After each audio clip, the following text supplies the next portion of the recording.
చిక్కుడుకాయలు కనపడట్లేదని నేను ఆకులన్నీ కూడా తీసేసాను. ఇంకెలాగో మాకు స్నో పడుతుంది, మైనస్లో చలి కూడా ఉంటుంది అన్నమాట. అందుకని ఆకులన్నీ కట్ చేసేసాను. చూడండి, చిక్కుడుకాయలన్నీ చూపిస్తున్నాను మీకు ఎన్ని చిక్కుడుకాయలు ఉన్నాయో. ఇప్పుడు ఆకులు తీసాక చాలా చిక్కుడుకాయలే కనపడుతున్నాయి. చూడండి,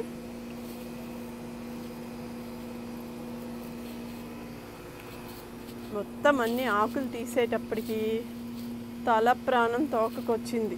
కానీ చిక్కుడుకాయలు వచ్చాయి కదా చాలానే.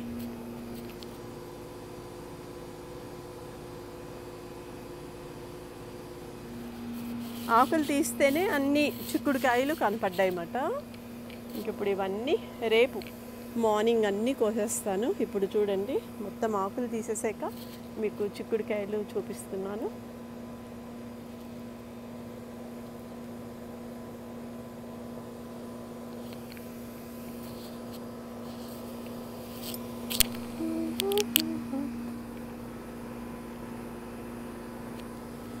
ఇది ఒక ఇటు సైడు కొన్ని చిక్కుడుకాయ పాదు ఉంది, ఇంకా అటువైపు కూడా ఉంది. అది కూడా మీకు చూపిస్తాను. చూడండి, బా ఎన్ని చిక్కుడుకాయలు వచ్చాయో. చాలా సంతోషం అయిపోతుంది నాకు ఈ చిక్కుడుకాయలు చూసుకొని. సో ఇది ఇంకొక చిక్కుడు పాదు. దీనికి కూడా ఆకులన్నీ తీసేసాను. చూడండి ఎన్ని ఆకులు. ఇవాళన్నీ కత్తిరి తీసుకొచ్చి శుభ్రంగా అన్ని ఆకులు కట్ చేసేసాను. అలా అయితేనే చిక్కుడుకాయలు అన్నీ కనపడుతున్నాయి. అందులో ఇంకెట్లాగో మాకు చలి వస్తుంది కాబట్టి ఇంకా చెట్లన్నీ డెడ్ అయిపోతాయి అన్నమాట, చచ్చిపోతాయి. సరే, ఇంకా ఎట్లాగో చిక్కుడుకాయలు కోస్తాను కదా అని ఆకులన్నీ ఫస్ట్ తీసేసాను. చూడండి, ఆకులన్నీ తీసాక చిక్కుడుకాయలు ఎంత బాగా కనపడుతున్నాయో చూడండి.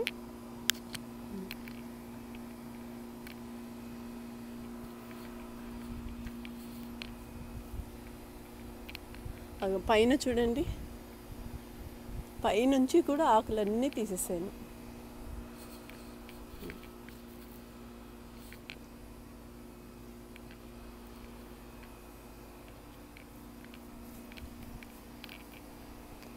చూడండి, అక్కడ పైన కూడా చిక్కుడుకాయలు ఉన్నాయి.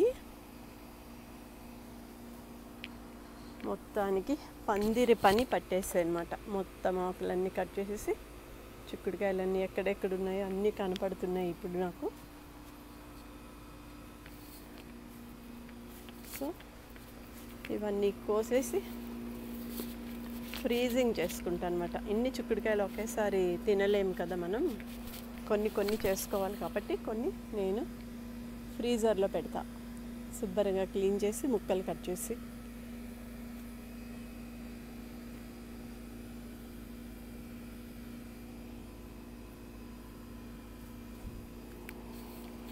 మొత్తానికి మా చిక్కుడు పాదు సమాప్తం. వింటర్ వచ్చింది, ఇంకా ఏ మొక్కలు ఉండవు మాకు. వింటరు ప్లస్ స్నో పడుతుంది. 6 నెలలు మొక్కల పని, 6 నెలలు మేము ఇంట్లోనే రెస్ట్గా ఉంటాము. స్నో సూట్ వేసుకొని బయటకి వెళ్తాము, షాపింగ్ కానీ, మాల్స్ కానీ, ఫంక్షన్స్ కానీ. ఇంకా ఆ టైం వేరు, ఈ టైం వేరు అన్నమాట సమ్మర్లో.